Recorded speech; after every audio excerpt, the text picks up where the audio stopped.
Assalamu alaikum everyone. Today our topic is constitutional provisions on taxes according to Pakistan law के taxes जो हमारे constitution के हिसाब से किस लॉ के तहत लगाए जा सकते हैं और ज़ाहिर टैक्सेस का एक ऑब्जेक्टिव होता है कि रेवेन्यू जनरेट करना और वो रेवेन्यू जो जनरेट होता है वो गवर्नमेंट के पास जाता है और गवर्नमेंट फॉर पब्लिक बेनिफिट्स और for the smooth economical running of their economy use करते हैं. So what are the constitutional provisions on taxes? तो अगर हम इस पे बात करें तो इंट्रोडक्शन में जैसे बताया गया कि constitution of Pakistan is the prime source for all legislations in Pakistan. मतलब जितनी भी कानूनी कार्रवाई होती है, कानून बनते हैं, वो कॉन्स्टिट्यूशन ऑफ पाकिस्तान के तहत बनते हैं और इसी कानून के हिसाब से it provides that tax shall only be levied by or under the authority of Act of Parliament under the Article 77. तो Article 77 से ऑथराइज करता है पार्लियामेंट को कोई भी टैक्स लगाने का, निकालने का, कम करने का, ज्यादा करने का. तो ये अथॉरिटी सिर्फ पार्लियामेंट के पास है through the act of parliament article 77 under the constitution of Pakistan.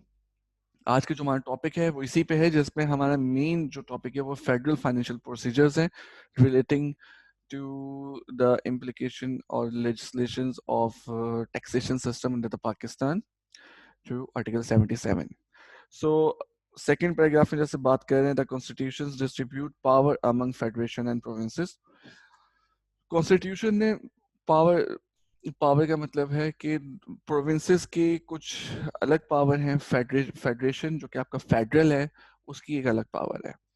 तो उन्होंने इनकी जो आपस में जो राइट्स हैं वो डिस्ट्रीब्यूट करे हुए. It provides procedure for levying collection of taxes as well as procedure for use of funds receive from taxes और by the federation from any other sources.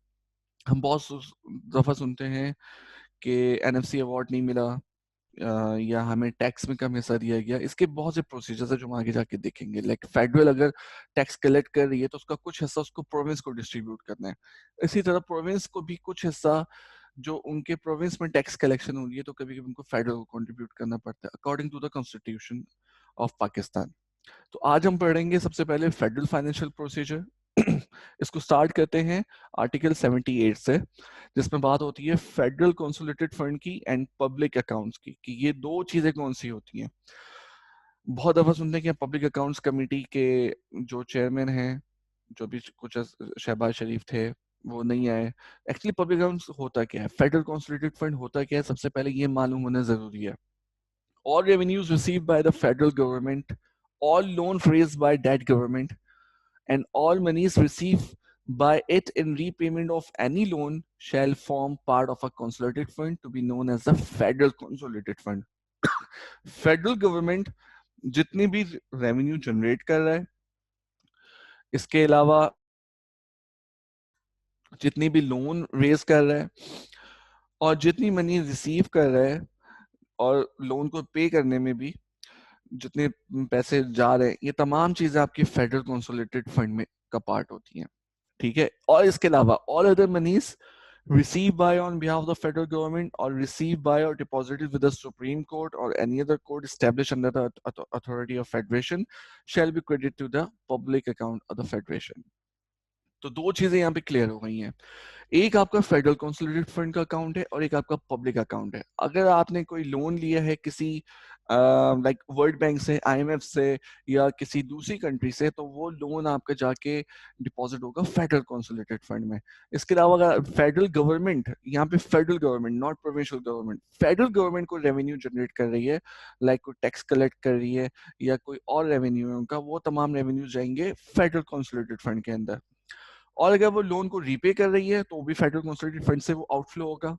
लेकिन इसके अलावा जितने भी सम ऑफ मनीज हैं जो रिसीव होंगे on behalf of the federal government, on behalf of the federal government, not provincial government, not local government, जो फेडरल गवर्नमेंट को रिसीव होगा. और इसके अलावा कोई भी ऐसा डिपॉजिट जो कि सुप्रीम कोर्ट में जाएगा, लाइक सुप्रीम कोर्ट अगर किसी को कुछ चार्ज करता है तो उस कोई पेनल्टी करता है, वहां से जो पैसे आते हैं वो तमाम चीजें जाएंगी पब्लिक अकाउंट्स कमेटी में, public accounts of the federation में, सॉरी. तो यहाँ पे आर्टिकल 78 ने हमें बता दिया कि there are two types of account. Number one, federal consolidated fund, and the second one is public accounts under the Article 78. Now, Article 79 बताते हैं कि एक्चुअली इन दोनों अकाउंट्स की कस्टडी है किसके पास. ये जैसे आपका अपना कोई पर्सनल अकाउंट है, आपका बिजनेस का अकाउंट है, तो उसमें आप सिग्नेचर्स करेंगे तो पैसे निकल जाएंगे और आप डिपॉजिट भी करवा सकते हैं. लेकिन ये जो दो अकाउंट्स हैं, फेडरल कंसोलिडेटेड फंड और पब्लिक अकाउंट्स, इनकी कस्टडी किसके पास है. So the custody of the federal consolidated fund, the payment or monies into that fund, the withdrawal of monies therefrom, the custody of other monies received by or on behalf of the federal government, their payment into and withdrawal from the public accounts of the federation, and all matters connected with or ancillary to the matters aforesaid shall be regulated by act of Majlis Shura, Parliament, or until provision in that behalf is so made by rules made by the President.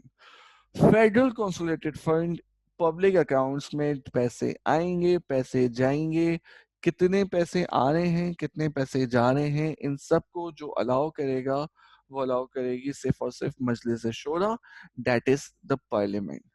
Parliament के is the custodian of these two accounts. जब तक वो approval नहीं देंगे, इसमें से कुछ withdrawal नहीं हो सकता होगा. अप्रूवल देंगे तो विड्रॉल हो जाएगा. कैसे, वो हम आगे देखेंगे. तो आर्टिकल 78 में हमें सबसे पहले बताया गया कि फेडरल कंसोलिडेटेड फंड क्या है और पब्लिक अकाउंट्स क्या है, और आर्टिकल 79 में हमें बता दिया गया कि इनके एक्चुअली कस्टोडियंस कौन है. आर्टिकल 80 में बताते हैं एनुअल बजट स्टेटमेंट. तो एनुअल बजट स्टेटमेंट में बात करते हैं तो कहते हैं under the article 80 the federal government shall in respect of every financial year cause to be laid before the National Assembly a statement of the estimated receipt and expenditure of the federal government for that year. In this part referred to as the annual budget statement. हर साल एक annual budget पेश किया जाता है. तो ये क्यों पेश किया जाता है? Because according to the Constitution of Pakistan under the Article 80, it is the obligation of each and every federal government to present the annual budget statement in front of National Assembly.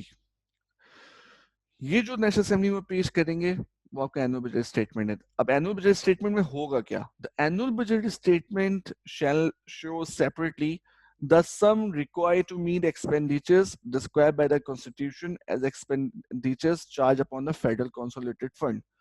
कुछ expenses ऐसे हैं government के जो कि आपके constitution ने बता दिए हैं कि ये जो खर्चे हैं ये होना जरूरी है मुल्क चलाने के लिए.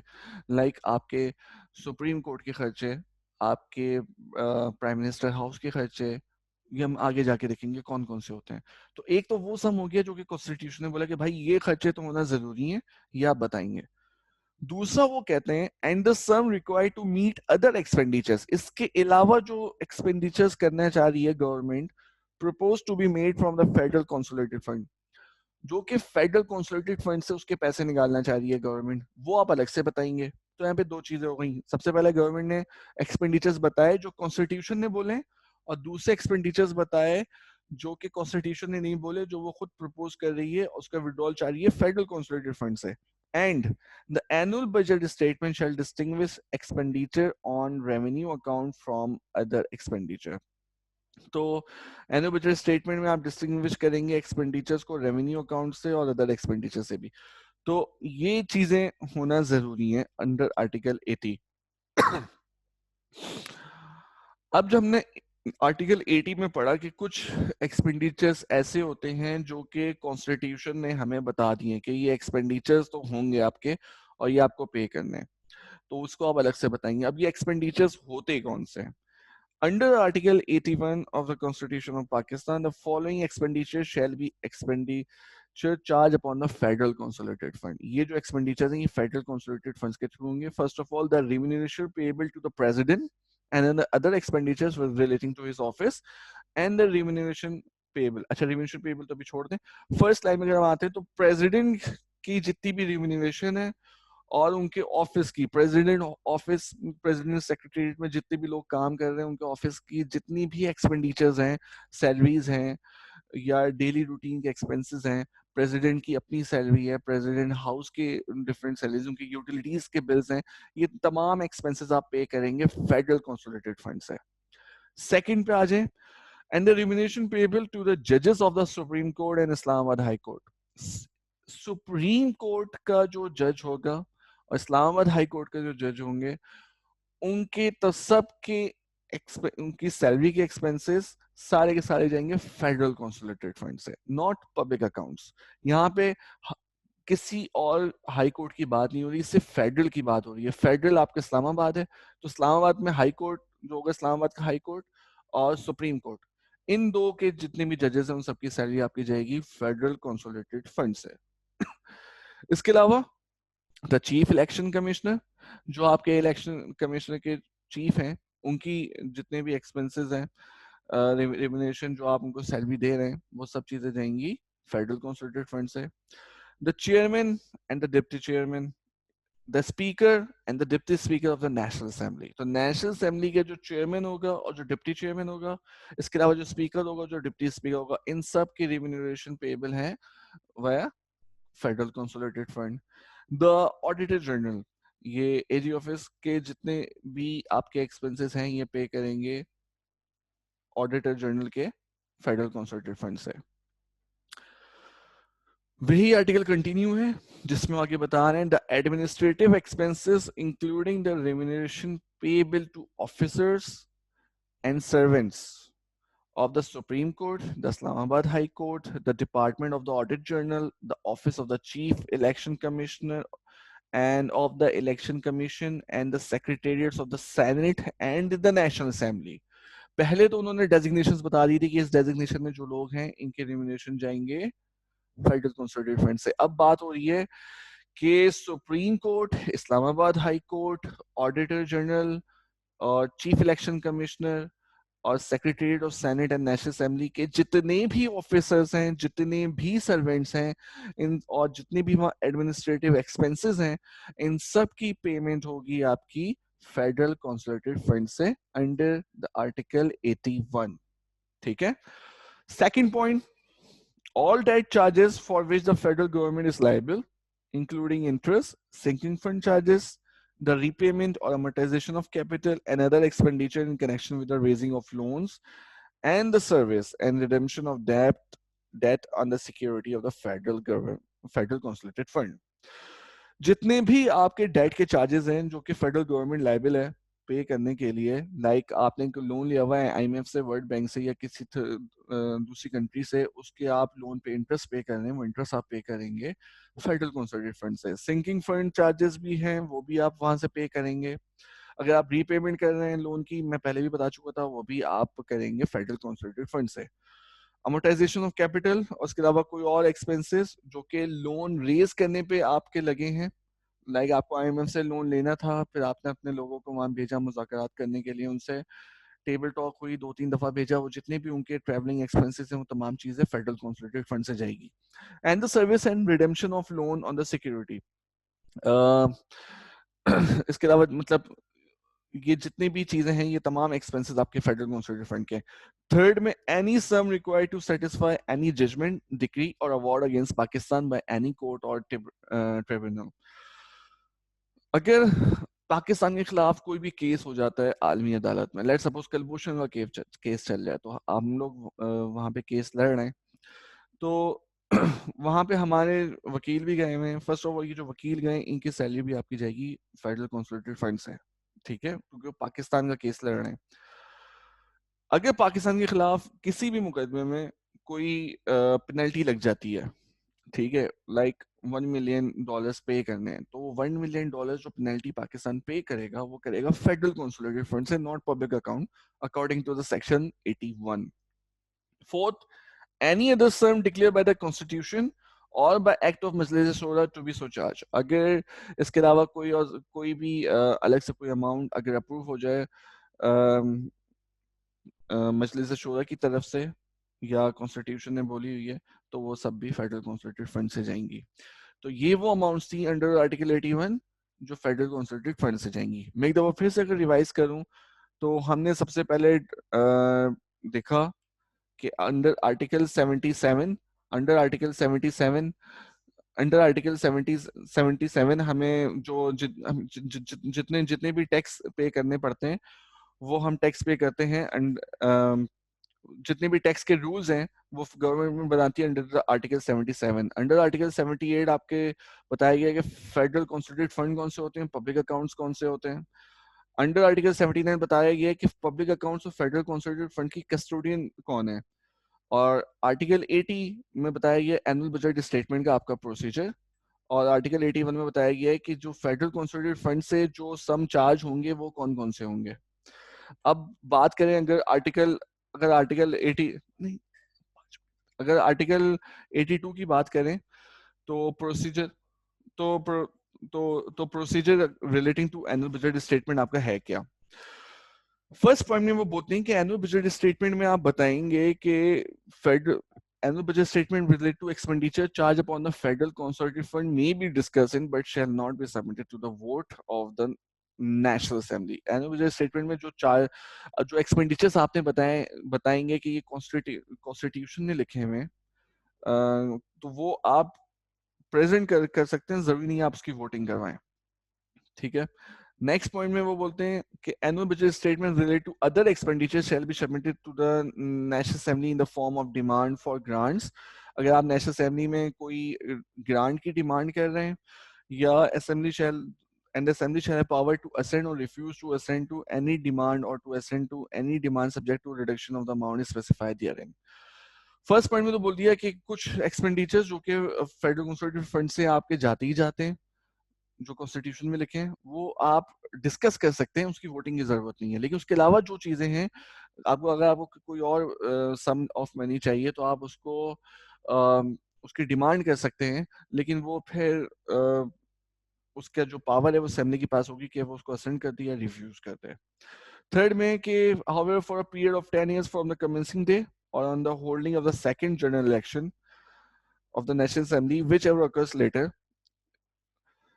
a demand shall be deemed to have been assented to without any reduction of the amount specified therein unless by the vote of majority of the total members। अच्छा, कुछ हमारे प्रोजेक्ट्स ऐसे होते हैं 5 साल प्लान हो गया, 10 साल प्लान हो गए, तो उनके बजट ऑलरेडी अप्रूव हुए होते हैं। ठीक है, तो वो आपको हर साल देने होते हैं। लाइक आपको मोटरवे बनानी है और मोटरवे का जो आपका प्लान है 5 साल मंसूबा है, 10 साल मंसूबा है, 15 साल मंसूबा है। अब 10 साल मंसूबे में आपको जितने पैसे चाहिए होते हैं वो उसी उसी बजट में अप्रूव हो जाते हैं कि हम नेक्स्ट 10 ईयर्स तक इतने पैसे लेते रहेंगे ये मंसूबा बनाने के लिए, तो वो पैसे आपको मिलते रहेंगे। ठीक है, अनटिल अनलेस अगर नेशनल असेंबली में मेजोरिटी ऑफ वोट्स रिफ्यूज कर दें कि इनको या तो पैसे ना दिए जाएं या तो कम पैसे दिए जाएं, ये ज्यादा पैसे ले रहे हैं, ये डिपेंड करता है। ओके, जो एक्सपेंडिचर ऑथराइज होंगे उसकी ऑथेंटिकेशन कौन करेगा। Under article 83 the prime minister shall authenticate by his signature a schedule specifying the grants made और deemed to have been made by the national assembly under article 82। ये जो article 82 हमने पढ़ा है, इसमें अगर ग्रांट किसी ने अप्रूव कर दी है तो उसका ऑथेंटिकेट कौन करेगा, आपका प्राइम मिनिस्टर। अंडर आर्टिकल 82 जो अप्रूव हुई है तो उसको ऑथेंटिकेट करने के लिए according to under article 83 approval करेगा prime minister. The several sum required to meet the expenditure charge upon the federal consolidated fund, but not exceeding the case of any sum, the sum shown in the statement previously laid before the National Assembly। जो मैं 10 साल मुआहिदा हुआ था उसमें बोला कि हम हर साल 5 अरब रुपए लेते रहेंगे, तो अभी भी 5 अरब रुपए ही चाहिए, उसमें कोई इंक्रीज नहीं हो रहा, तो वो साइन कर देगा आपके prime minister. The schedule so authenticated shall be laid before the National Assembly but shall not be open to discussion or vote thereon। जिस वक्त ऑथेंटिकेशन हो गई प्राइम मिनिस्टर की तरफ से, उसके बाद ना तो वोटिंग हो सकती है और ना तो डिस्कशन हो सकती है। ठीक है, subject to the constitution no expenditure from the federal constitution fund shall be deemed to be duly authorized unless it is specified in the schedule so authenticated and such schedules laid before the national assembly is stated above। खैर वही बात है कि कोई भी आपको expenditure authorise नहीं है जब तक वो ऑथेंटिकेट ना हो जाए by prime minister. Okay, now until Article 84. If in respect of any financial year, it is found that the amount authorized to be expended for a particular service for the current financial is insufficient, or that a need has arisen for expenditure upon some new service now included in the annual budget statement for that year, अगर जो आपका 10 साल मंसूबा था उसमें हर साल 5,000 रुपए लेने थे, लेकिन due to devaluation of currency आप जो बाहर से मटेरियल मंगा रहे हो आपकी कॉस्ट बढ़ गई है, तो आपको इस साल 5,000 नहीं, आपको 5,500 रुपए चाहिए, तो वो जो एक्सेस मनी है उसकी आप डिमांड करोगे, ठीक है, जो कि एनुअल बजट में तो कुछ और प्रूव हुआ हुआ था, लेकिन यहाँ पे कुछ और हुआ हुआ है, तो वो फिर उसके लिए उस ग्रांट के लिए क्या होता है, or any money has spent on any service during a financial in excess of the amount granted for that year, the federal government shall have power to authorize expenditure from the federal consolidated fund, whether the expenditure is charged by the constitution upon that fund or not, and shall cause to be laid before the National Assembly a supplementary budget, or as the case may be an excess budget statement setting out the amount of that expenditure, and the provision of Article 82-83 shall apply to those statements as they apply to the annual budget statement. Simple. दो cases हैं, या तो आपको इस साल 5,000 रुपए नहीं चाहिए, आपको 5,500 रुपए चाहिए, आपने एक्सिस पैसे की डिमांड कर दी कि मुझे इस साल आधा अरब रुपए ज्यादा चाहिए, और एक था कि आपको लास्ट ईयर 5,000 रुपए जो मिले थे लेकिन खर्चा 6 अरब रुपए हो गया है, ज्यादा हो गया है, तो उसका आपने गवर्नमेंट को दे दिया कि भाई ये खर्चा ज्यादा हो गया है, ये हमें पैसे वापस दिए जाए। तो दोनों केसेस में आपको सप्लीमेंट्री बजट आता है। सप्लीमेंट्री बजट किसी भी वक्त आ सकता है साल में, वो उसके लिए जरूरी नहीं है कि वो एनुअल बजट जो कि जून में आना होता है, जो कि मई या जून में बताया जाता है, आप उसका वेट करें, वो साल में किसी भी वक्त आ सकता है, ठीक है। तो एक सप्लीमेंट्री बजट पेश होगा जिसमें बोला जाएगा कि इतने पैसे इस मंसूबे के लिए एक्सेस चाहिए या हो चुके हैं, तो इसकी हमें वोटिंग करनी है। तो इसमें आर्टिकल 82 83 ही फॉलो होगा जो हम पहले पढ़ चुके हैं। आर्टिकल 82 83 क्या है? आर्टिकल 80 में जिससे एनुअल बजट स्टेटमेंट पेश की जाती है, सप्लीमेंट्री बजट पेश करेंगे। आर्टिकल 81 में देखेंगे कि ये पैसे फेडरल कंसोलिडेटेड फंड से जाएंगे या कहीं और से जाएंगे, और आर्टिकल 82 में प्रोसीजर है कि अगर कॉन्स्टिट्यूशन ने बोला हुआ था तो वोटिंग नहीं होगी, और अगर कॉन्स्टिट्यूशन ने नहीं बोला तो फिर वो वोटिंग भी हो सकती है, और फिर उसके बाद उसकी ऑथेंटिकेशन कौन करेगा? Prime minister. और ऑथेंटिकेशन के बाद ना डिस्कशन होगी ना वोटिंग होगी। तो सेम रूल फॉलो होगा सप्लीमेंट्री बजट में भी। Votes on account under Article 85. Notwithstanding anything contained in the foregoing provision relating to financial matters, the National Assembly shall have power to make any grant in advance in respect of the estimated expenditure. अच्छा, ये वो है कि अगर किसी भी वजह से नेशनल असेंबली को लग रहा है कि आने वाले दिनों में कुछ प्रॉब्लम हो सकती है, तो नेशनल असेंबली के पास एक पावर है कि National Assembly shall have power to make any grant in advance in respect of the estimated expenditure for a part of the financial year not exceeding 4 months. तो आने वाले 4 महीने के लिए वो एक ग्रांट अप्रूव कर सकती है, ठीक है, pending completion of the procedure prescribe in article 82 for the voting of such grant and the authentication of the schedule of authorised expenditure in according with the provision of article 83 in relation to the expenditure. तो article 82 और 83 इसमें follow होगा, और एक advance में एक grant भी approve हो सकती है गवर्नमेंट की तरफ से। ये नेशनल असेंबली के पास ये एक पावर होती है कि वो अपनी तरफ से भी एक ग्रांट अप्रूव करा सकती है, लेकिन इसमें आर्टिकल 82 और 83 आपको फॉलो करना है। जैसे आर्टिकल 82 वही एनुअल बजट स्टेटमेंट का जो प्रोसीजर है, और 83 ऑथेंटिकेशन करनी होगी आपको। Power to authorise expenditure when assembly stand dissolve article 86। अगर असेंबली डिसॉल्व हो रही है, ठीक है, और डिसॉल्व लाइक 5 साल पूरे होने वाले हैं। पाकिस्तान में होता है कि जब हुकूमत कंप्लीट 5 साल कर लेती है तो उसके बाद 3 से 4 महीने की टेक केयर गवर्नमेंट आती है। तो वो जो गवर्नमेंट आती है उसके लिए गवर्नमेंट के पास एक पावर है जो एक्सपेंडिचर ऑथराइज कर देती है, but not more than 4 month in any financial year pending completion of the procedure. लेकिन उसमें वही आपके पास पहले आर्टिकल 82 83 फॉलो होगा, उसको गवर्नमेंट में पेश किया जाएगा और प्राइम मिनिस्टर उसको ऑथेंटिकेट करेगा। तो डिसॉल्व होने से पहले गवर्नमेंट के पास एक पावर है कि टेकिंग केयर गवर्नमेंट के लिए एक अप्रूव करके चली जाए एक expenditure, but not more than 4 months, क्योंकि उसका टाइम पीरियड ही 4 मंथ होता है normally. And it is under the article 86। तो आज हमने फेडरल फाइनेंशियल प्रोसीजर पढ़ा है, जो कि है आपका आर्टिकल 77 से स्टार्ट हो रहा है। 77 में बोला गया था कि अकॉर्डिंग टू आर्टिकल 77 इनके पास राइट है गवर्नमेंट के पास कि वो टैक्स लागू कर सके। 78 में हमें पता चला federal consolidated fund of public accounts कौन से होते हैं। 79 में पता चला इसके कस्टोडियंस कौन से होते हैं। 80 में पता चला कि एनुअल बजट स्टेटमेंट क्या है। और 81 में पता चला कि एनुअल बजट स्टेटमेंट में जो हम एक्सपेंसेस बताएंगे जो कि फेडरल कॉन्सोलिडेटेड फंड से डिडक्ट होंगे अकॉर्डिंग टू द कॉन्स्टिट्यूशन, वो कौन कौन से हैं।